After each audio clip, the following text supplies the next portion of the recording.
मैं कमलेश राठौर स्वागत करता हूं आपका इलेक्ट्रिशियन थ्योरी के मॉडल पेपर्स में। दोस्तों, जैसा कि आपको पता है कि एग्ज़ाम अभी चल रहे हैं, यानी कि फरवरी के अंतिम तक सभी के एग्ज़ाम समाप्त हो जाएंगे।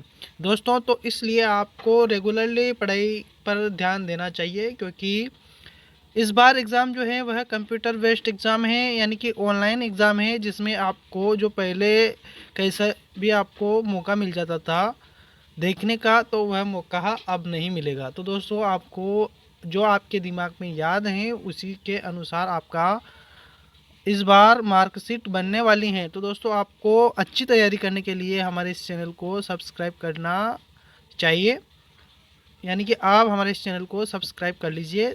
हम डेली मॉडल पेपर्स आपके लिए तैयार करके ला रहे हैं। यह मॉडल पेपर्स इलेक्ट्रिशियन थ्योरी का है। अगर आपको वर्कशॉप कैलकुलेशंस के भी मॉडल पेपर्स चाहिए कि किस टाइप के क्वेश्चंस एग्ज़ाम में पूछे जाने हैं, जैसे कि दोस्तों मैंने हर क्लास में आपको बताया है कि 40 क्वेश्चंस में इलेक्ट्रिशियन थ्योरी के आपके एग्ज़ाम में आएंगे, यानी कि 40 क्वेश्चंस आपके इलेक्ट्रिशियन थ्योरी के आएंगे, और उसी के साथ 20 क्वेश्चन जो आएंगे वर्कशॉप कैलकुलेशंस के आएंगे। इलेक्ट्रिशियन थ्योरी के लिए आपको 90 मिनट और वर्कशॉप कैलकुलेशंस के लिए आपको 45 मिनट वहाँ पर मिलेंगे।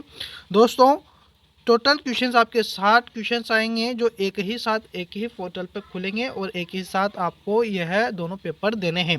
दोस्तों, तो इसीलिए आपको वर्कशॉप कैलकुलेशंस की भी तैयारी ज़ोरों शोरों से करनी चाहिए। तो आपको डिस्क्रिप्शन में हमने लिंक दिया है, या आपको ऐसे पता नहीं चलता तो आप जैसे कि हमारे इस वीडियो को देख रहे हैं, आप हमारे इस वीडियो को देख रहे हैं ना, तो आपको नीचे इस प्रकार का दिखाई दे रहा होगा, है ना। यहाँ आपको डिस्क्रिप्शन दिख रहा होगा। डिस्क्रिप्शन में आपको समझ में नहीं आता तो मैं एक और तरीका बता रहा हूँ, जैसे कि आपको ये बालाजी ITI इलेक्ट्रिशियन नाम का दिख रहा है। चैनल को सब्सक्राइब नहीं किया तो सब्सक्राइब करें। यहाँ आप इसके अंदर जाइए, कहाँ पर क्लिक करना है, यहाँ पर क्लिक करना है ना। तो जैसे आप क्लिक करोगे तो आपको इस प्रकार का पेज नज़र आएगा। दोस्तों, यहाँ वीडियो लिखा है, इसको ना देखकर आप प्लेलिस्ट पर देखिए। प्लेलिस्ट पर आपको क्लिक करना है। प्लेलिस्ट पर जैसे ही क्लिक करोगे तो आपको अलग अलग प्लेलिस्ट में वीडियो मिलेंगे। तो दोस्तों, आपको सेकेंड ईयर के पेपर्स चाहिए, यानी कि वर्कशॉप कैलकुलेशंस के और इलेक्ट्रिशियन थ्योरी के, तो आपको यहाँ पर क्लिक करना है। ITI सेकेंड ईयर पेपर यहाँ लिखा हुआ है, इस पर आप क्लिक करोगे तो खोलोगे तो आपको सभी ही, यानी कि एक तो 23 नवंबर को ITI का पेपर हुआ था इंजीनियरिंग ड्राइंग का, इससे तो आपको कुछ लेना देना नहीं है। लेकिन जैसे ये पहला मॉडल पेपर है इलेक्ट्रिशियन थ्योरी का, यह दूसरा मॉडल पेपर है इलेक्ट्रिशियन थ्योरी का, और यह मॉडल पेपर से वर्कशॉप कैलकुलेशंस के जो आपको नीचे नज़र आ रहे हैं, तो इनको एक एक करके आप देखोगे तो आपको बहुत ही फ़ायदा एग्ज़ाम में होने वाला है। ठीक है, तो आप वीडियो को अंतिम तक इनको सभी को बारी बारी से देखिएगा। और दोस्तों, आते हैं अपन आज की जो अपन की जो ये पेपर्स है इस पर आते हैं। तो दोस्तों, आते हैं आज के पहले क्वेश्चन पर। पहला ही क्वेश्चन आपके स्क्रीन पर है, वह क्वेश्चन है, क्वेश्चन लिखा हुआ है इस प्रकार से। क्वेश्चन है कि फ्यूज वायर फ्यूज वायरिंग में प्रयुक्त होने वाली सामग्री होनी चाहिए, यानी कि फ्यूज वायरिंग में जो तार होता है ना, वह किसका होना चाहिए। प्रयुक्त जो सामग्री वही है, जो वायर होता है फ्यूज में, वह कैसा होना चाहिए। क्या निम्न प्रतिरोधी और उच्च गलनांक वाला, या उच्च प्रतिरोधी या उच्च गलनांक वाला, या उच्च प्रतिरोधी और निम्न गलनांक वाला, या निम्न प्रतिरोधी और निम्न गलनांक वाला। तो दोस्तों, हमेशा जो आपका फ्यूज तार होना चाहिए वह निम्न तो प्रतिरोधी, यानी कि प्रतिरोध उसका कम होना चाहिए, और गलनांक भी क्या होना चाहिए, उसका कम होना चाहिए। यानी कि जो अपना सर्किट है, परिपथ है, उसमें अगर प्रतिरोधी ज़्यादा होगा तो अपनी लाइट खपत या बिजली खपत अधिक करेगा। ठीक है, और निम्न गलनांक, यानी कि निम्न गलनांक होना आवश्यक है, वरना अगर निम्न गलनांक नहीं होगा तो फ्यूज सही से काम नहीं करेगा। ठीक है, आते हैं दूसरे क्वेश्चन पर। इसका जो आंसर था वो मैंने आपको बता दिया, द वाला ऑप्शन आपका आंसर है। अगला जो क्वेश्चन है वह है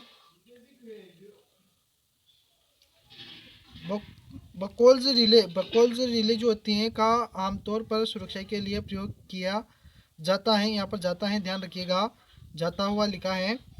तो बकौल से रिले जो होती है ना का आमतौर पर सुरक्षा के लिए प्रयोग किया जाता है। तो क्या पारेषण लाइनों में, अल्टरनेटर्स में, ट्रांसफार्मर में या मोटर्स में? तो दोस्तों इसका जो उपयोग है वह ट्रांसफार्मर में किया जाता है। अगला क्वेश्चन है आपका एमसीबी का विस्तारित रूप है। एमसीबी का पूरा नाम यहाँ पर पूछा गया है। तो एमसीबी का जो आपका नाम है पूरा वह है मिनिएचर सर्किट ब्रेकर। दोस्तों चौथा नंबर जो क्वेश्चन है वह है निम्न में से कौन सा फ्यूज का प्रकार नहीं है? दोस्तों फ्यूज का कौन सा प्रकार नहीं है? HRC फ्यूज यह प्रकार है, क्योंकि HRC फ्यूज उपकेंद्रों पर लगाए जाते हैं। सेमी इनक्लोज्ड रिवायरेबल, सेरेमिक या इनमें से कोई नहीं? तो दोस्तों सेरेमिक जो है ना यह फ्यूज का कोई ऐसा भी प्रकार नहीं है। अगला क्वेश्चन है आपका 5वें नंबर क्वेश्चन है कि गीजर के अंदर होता है। तो क्या गीजर के अंदर फिलामेंट लगा हुआ होता है, इमर्सन रॉड लगा हुआ होता है, या यह दोनों लगे हुए होते हैं, या इनमें से कोई नहीं लगा हुआ होता है? तो दोस्तों गीजर के अंदर फिलामेंट भी लगा हुआ होता है और इमर्सन रॉड भी लगा हुआ होता है। ठीक है, तो ये दोनों अपन लगा सकते हैं। अगला क्वेश्चन है आपका 6वां नंबर क्वेश्चन। दोस्तों अगर आपको लिंक नहीं आता यूट्यूब पर हमारे चैनल के द्वारा, तो आपको हमारे डिस्क्रिप्शन में जो लिंक दिया है टेलीग्राम का जो लिंक दिया है उस पर क्लिक करके, और उसमें टेलीग्राम जो ऐप है उस पर हमने बालाजी ITI के नाम से चैनल बनाया हुआ है, तो उस पर आप ज्वाइन हो जाइए। तो वहाँ पर जो भी वीडियो मैं यूट्यूब पर डालता हूँ वहाँ पर भी शेयर करता हूँ, तो आपको वहाँ से इसका लिंक मिल जाएगा। जो भी वीडियो मैं अपलोड करता हूँ या कोई भी सूचना मैं अपलोड करता हूँ। ठीक है दोस्तों आगे जो बात है क्वेश्चन का कि निम्न में से गैर पारंपरिक है ये पारंपरिक ऊर्जा का स्रोत नहीं है। ऊर्जा का स्रोत नहीं है तो क्या ज्वारीय ऊर्जा, भूतापीय ऊर्जा, नाभिकीय ऊर्जा या पवन ऊर्जा? तो देखिए गैर पारंपरिक ऊर्जा का जो स्रोत है ना वह नाभिकीय ऊर्जा नहीं है। अगला क्वेश्चन है आपका कि तापीय बिजली प्लांट में प्रयुक्त होने वाले कोयले में राख की मात्रा होती है। तापीय बिजली प्लांट में प्रयुक्त होने वाला जो कोयला होता है उसकी जो मात्रा होती है, राख की जो मात्रा उसमें होती है वह होती है करीब 20% होती है। अगला क्वेश्चन है आपका किसी थर्मल पावर प्लांट की दक्षता करीब होती है। दोस्तों थर्मल पावर प्लांट की जो दक्षता होती है वह 35% होती है। तो पावर प्लांट की दक्षता 35% होती है। ठीक है, अगला जो क्वेश्चन है आपका जो अगला क्वेश्चन है वह है कि निम्न में से कौन सा ऊर्जा का पारंपरिक स्रोत है? दोस्तों ऊर्जा का जो पारंपरिक स्रोत है क्या कोयला, सौर, छोटी जल योजना या पवन? तो दोस्तों इसका जो आपका आंसर होगा वह होगा कोयला। यह ऊर्जा का पारंपरिक स्रोत है। अगला क्वेश्चन है आपका 10वें नंबर का क्वेश्चन है कि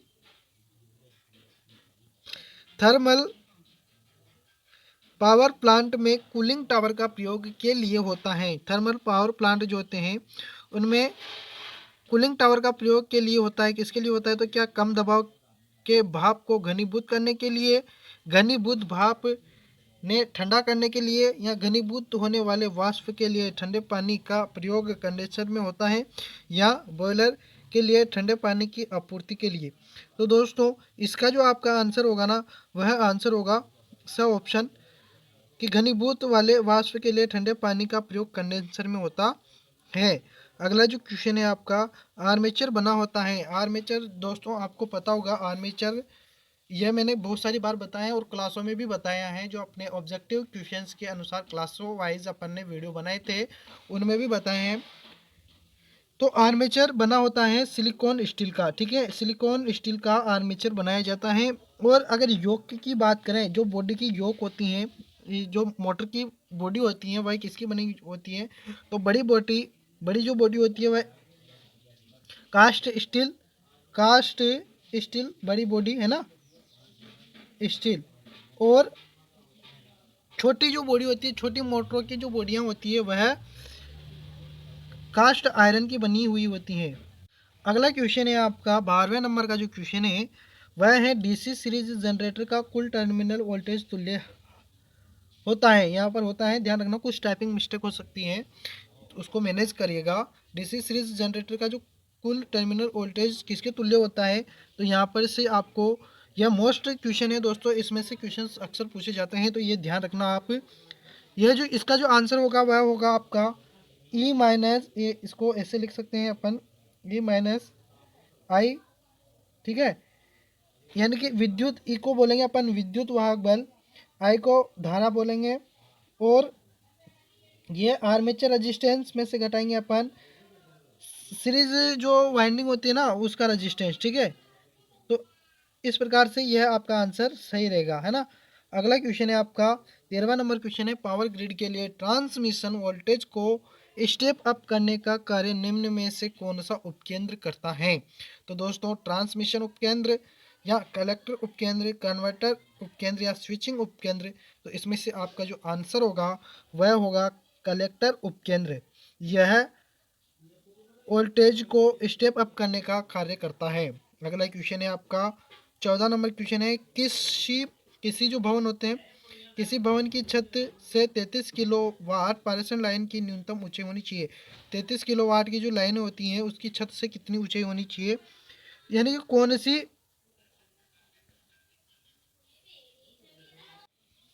इसका जो आंसर होगा ना दोस्तों आपका, इसका जो आंसर होगा क्या 1.66 या 2.66 मीटर, 3.66 मीटर या 10 मीटर। तो इसमें से जो आपका आंसर होगा वह होगा स वाला ऑप्शन। अगला क्वेश्चन है आपका अपरंपरागत ऊर्जा किस आपदा की रोकथाम का साधन है। तो दोस्तों अपरंपरागत ऊर्जा किस आपदा की रोकथाम का साधन है। तो दोस्तों यह जो ओजोन परत में छिद्र या ग्लोबल वार्मिंग, ग्रीन हाउस प्रभाव या ए व वाला जो ऑप्शन है वह है। तो इन दोनों में से चारों में से कौन सा सत्य है आंसर आपका। तो दोस्तों आपका जो आंसर द वाला ऑप्शन है, यानी कि ओजोन परत में छिद्र या ग्लोबल वार्मिंग, तो यह दोनों, यानी कि यह आंसर आपका सही होगा। अगला क्वेश्चन है आपका निम्न में से कौन सा गैसीय ईंधन का गुण नहीं है। तो क्या सुगम परिवहन, उच्च कैलोरीफिक मान या निम्न ज्वलनशील या यह सभी। तो दोस्तों इसमें से जो आपका आंसर है वह निम्न ज्वलनशील, निम्न ज्वलनशील, क्योंकि गैसीय ईंधन हमेशा तेज गति से जलता है, यानी कि सुगम परिवहन होता है। गैस आपके घरों में चूल्हे हैं तो आपको खुद पता होगा गैसीय ज्वलनशीलता कितनी हाई होती हैं। उच्च कैलोरीफिक मान या यह सभी, तो यह सभी निम्न ज्वलनशील आपका आंसर होगा। अगला क्वेश्चन है आपका 17 डीसी ड्राइव में मुख्यतः किस युक्ति का उपयोग किया जाता है। तो ट्रांजिस्टर का, डाइक का, थायरिस्टर का या डायोड का। तो इसमें से जो आपका आंसर है स वाला ऑप्शन, यानी कि थायरिस्टर, यह आपका आंसर सही रहेगा। अगला क्वेश्चन है आपका स्लीव निर्माण के लिए प्रयोग किया जाने वाला पदार्थ है। तो क्या स्लीव निर्माण के लिए पीवीसी, यानी कि पीवीसी की फुल फॉर्म है पॉलीविनाइल क्लोराइड, ठीक है, एम्पायर क्लॉथ, नायलॉन या यह सभी। तो यह सभी ऑप्शन आपके सही होंगे। स्लीव इन सभी से बनाया जाता है। अगला क्वेश्चन है आपका दोलित्र जो होता है वह परिवर्तित करता है। दोलित्र क्या डीसी को एसी में परिवर्तित करता है या एसी को डीसी में परिवर्तित करता है, यह या दोनों क्रिया करता है या इनमें से कोई नहीं। तो दोस्तों इसमें से आपका आंसर रहेगा डीसी को एसी में, डीसी को ओनली एसी में ही कन्वर्ट यह करता है। अगला क्वेश्चन है आपका निम्न में से कौन सा गैर कॉम्प्लीमेंट आउटपुट प्रदान करता है। तो गैर कॉम्प्लीमेंट आउटपुट प्रदान करने वाला क्या एक्सओर है या एक्सनोर गेट है या नॉट गेट है या नोर गेट है। तो इसमें से जो आपका आंसर है वह है नॉट गेट। नॉट गेट जो होता है दोस्तों यह गैर कॉम्प्लीमेंट आउटपुट प्रदान करता है, यानी कि एक देने पर, यानी कि इसको चालू रखने पर, इधर से बटन को ऑन करने पर यह परिपथ को ऑफ करता है, या ऑफ करने पर यह परिपथ को ऑन करता है, यानी कि उल्टा इफेक्ट यह डालता है। अगला क्वेश्चन है आपका कि 21वां क्वेश्चन है पावर ब्रिजों का निर्माण निम्न में से किस युक्ति के द्वारा किया जाना संभव नहीं है। तो क्या ट्रांजिस्टर, थायरिस्टर, आईजीबीटी, या मॉसफेट। तो दोस्तों इसमें से जो आपका आंसर है वह है ए वाला ऑप्शन, यानी कि ट्रांजिस्टर आपका आंसर सही है। अगला क्वेश्चन है आपका 22 नंबर, फीडबैक प्रतिरोध बायसिंग परिपथ में बेस धारा पर निर्भर करती है। तो क्या एमिटर धारा, कलेक्टर धारा, लीकेज धारा या इनमें से कोई नहीं? तो आंसर है आपका कलेक्टर धारा। ठीक है। अगला जो क्वेश्चन है दोस्तों वह है इलेक्ट्रॉनिक्स शब्द की उत्पत्ति हुई है। इलेक्ट्रॉनिक्स शब्द की जो उत्पत्ति है क्या इलेक्ट्रॉन से है, प्रोटीन से है, न्यूट्रॉन से है या प्रतिरोध से है? तो इलेक्ट्रॉनिक शब्द की जो उत्पत्ति है वह आपको ऐसे पता चल रहा होगा कि इलेक्ट्रॉन और इलेक्ट्रॉन है ना, तो इलेक्ट्रॉन से ही इलेक्ट्रॉनिक शब्द की उत्पत्ति हुई है। अगला जो क्वेश्चन है आपका, धातु शोधन के लिए निम्न में से कौन सा विद्युत धारा आवश्यक होती है? तो धातु शोधन के लिए हमेशा डीसी सप्लाई जो होती है ना वही आपके लिए लाभदायक है। ठीक है। अगला क्वेश्चन है आपका, रोटरी कन्वर्टर की चाल चालू किया जा सकता है। यहाँ पर चालू किया लिया लिखा रहा है, अपन आप कंफ्यूज मत होना, किया लिखा हुआ है ना। रोटरी कन्वर्टर की को चालू किया जा सकता है तो क्या डीसी आपूर्ति से, एसी आपूर्ति से, यांत्रिक आपूर्ति से या अ और ब दोनों? तो दोस्तों जो रोटरी कन्वर्टर होता है वह एसी को डीसी में भी बदलता है। अगर अपन उसको एसी देंगे तो वह डीसी देगा, या अपन उसको डीसी देंगे तो वह एसी देगा। यानी कि उसको एसी दो तो वह डीसी देगा, डीसी दोगे तो वह एसी देगा। यानी कि आप एसी भी दे सकते हैं और डीसी भी दे सकते हैं। तो आपका ए और ब वाला ऑप्शन सही आंसर होगा। अगला क्वेश्चन है आपका 26वां क्वेश्चन है, तुल्यकालिक गति का जो सूत्र है, तुल्यकालिक गति का सिंक्रोनस गति का सूत्र कौन सा है? तो इसमें से आपका द वाला ऑप्शन यानी कि एन बराबर 120 एफ बटा पी। ठीक है। एफ यानी होती है फ्रिक्वेंसी, पी यानी होता है पोल और एन यानी होती है गति। अगला क्वेश्चन है आपका, अल्टरनेटर द्वारा उत्पादित ईएमएफ यानी कि विद्युत वाहक बल की गणना के लिए सूत्र का प्रयोग किया जाता है। तो ईएमएफ की जो गणना के लिए जो सूत्र का उपयोग किया जाता है वह आपका ए वाला जो ऑप्शन है, यानी कि ई यानी कि विद्युत वाहक बल वोल्टेज में 4.44 यह पाई है दोस्तों, इसको समझिएगा, ये पाई है, यह एफ है। ठीक है। और ये टी यानी कि स्लोटों की संख्या, एफ यानी कि फ्रिक्वेंसी, यह है पिच फैक्टर और यह है डिस्ट्रीब्यूशन फैक्टर। ठीक है। तो यह आपका आंसर सही रहेगा। अगला क्वेश्चन है आपका कि प्रेरित ईएमएफ की दिशा सदैव ऐसी होती है, प्रेरित ईएमएफ की दिशा हमेशा ऐसी होती है कि वह ऐसी धारा स्थापित करने का प्रयास करता है जो उस गति का अथवा चुंबकीय पूंजी परिवर्तन का विरोध करती है, जिसके कारण विद्युत वाहक बल प्रेरित होता है। यह नियम कहलाता है। दोस्तों यह नियम देखो विरोध कर रहा है, जिसके द्वारा वह उत्पन्न हो रहा है उसी का विरोध कर रहा है। तो जो विरोधी वाला जो नियम होता है इसी से आपको पता चल रहा होगा कि यह नियम किसका है। तो यह लेंज का नियम है, जिसके द्वारा उत्पन्न होता है, यानी कि किसी माँ का बेटा और उसी माँ को मार रहा है, तो जिसके द्वारा वह उत्पन्न हुआ उसी को ही वह मार रहा है, तो वही क्या होता है, लेंज का नियम होता है। दोस्तों माँ के लिए बोला, सॉरी इसलिए, लेकिन आपको समझाने के लिए बोला मैंने, है ना, तो मैनेज करना। अगला क्वेश्चन है आपका, श्रेणी एच चालक पदार्थ का अधिकतम सुरक्षित तापमान कितना होता है? दोस्तों श्रेणी एच चालक पदार्थ का अधिकतम सुरक्षित तापमान जो होता है वह होता है 180 डिग्री सेल्सियस। दोस्तों इसमें है ना बहुत सारे के अलग अलग हैं, तो आप इसके अलग अलग अगर आपको याद रखना है तो आपको क्या करना है, हमारे जो प्लेलिस्ट है बालाजी आईटीआई में जो प्लेलिस्टें बनी है उसमें सेकेंड ईयर की क्लासें हैं, तो आपको उन क्लासों को देखना होगा। क्लासों में से एक ऐसी क्लास आएगी जिसमें आपको पदार्थ के बारे में बताया जाएगा। ठीक है। तो वहाँ पर जाकर आप उस क्लास को देखिए, तो आपको इन सभी के बारे में अलग अलग प्रकार से आपको वहाँ पर समझ में आ जाएगा। ठीक है। जो क्वेश्चन है अगला क्वेश्चन है आपका, यदि ध्रुवों की संख्या p है तथा आवृत्ति यदि ध्रुवों की संख्या p है और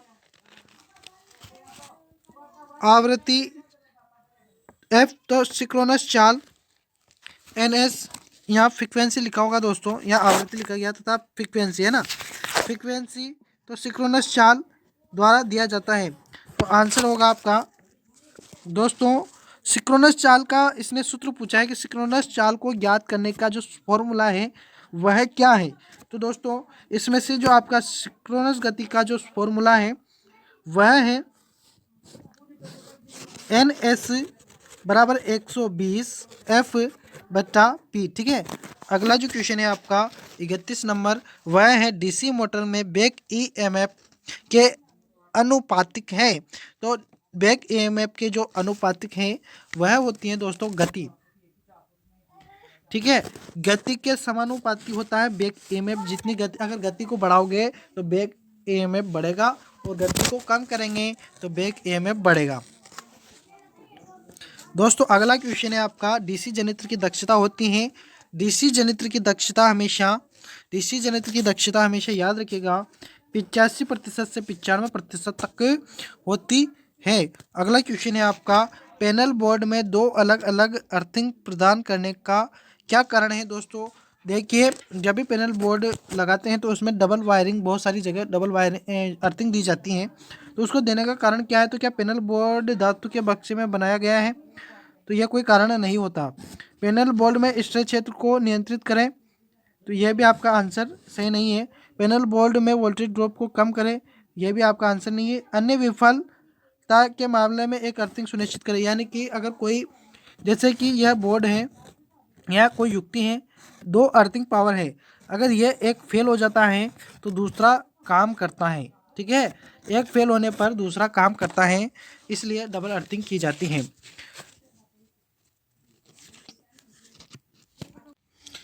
यहाँ पर दिया है 34वां जो क्वेश्चन है आपका, वह दिया है कि तालिका किस लॉजिक गेट को संदर्भित करती है, यानी कि यह किसको दर्शाती है, किसके लिए ये तालिका बनी हुई होती है।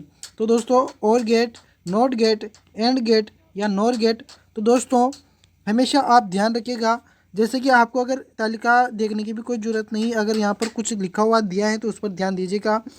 अगर आपको यहाँ पर दिया है y बराबर AB, तो हमेशा ध्यान रखना कि यह जो आंसर होता है आपका, यह होता है एंड गेट के लिए।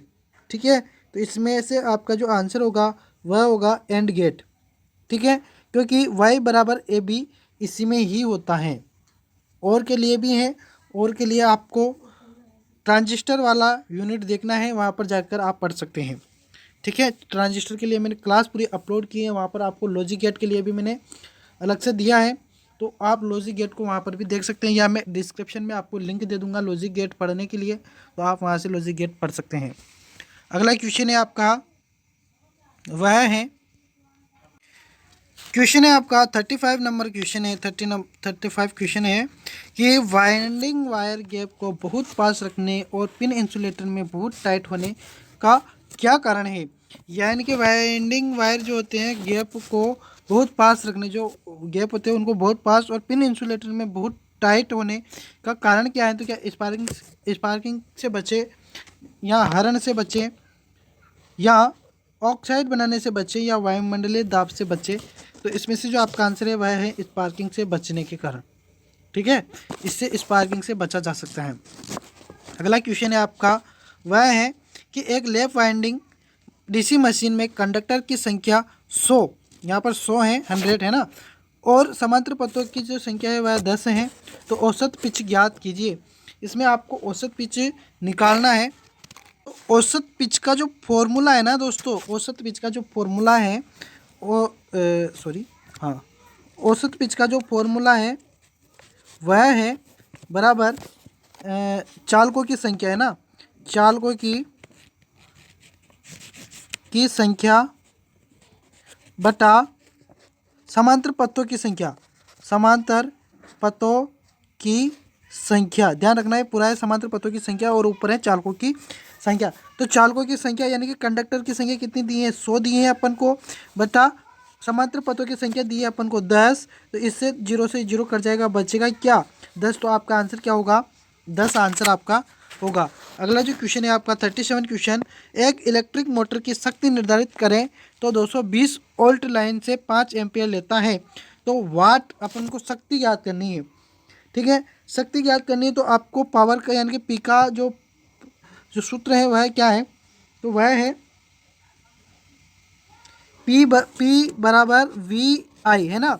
यह फॉर्मूला है पावर ज्ञात करने का। तो पावर आपको वोल्टेज दी है 220 और आपको धारा दी है 5 एम्पियर।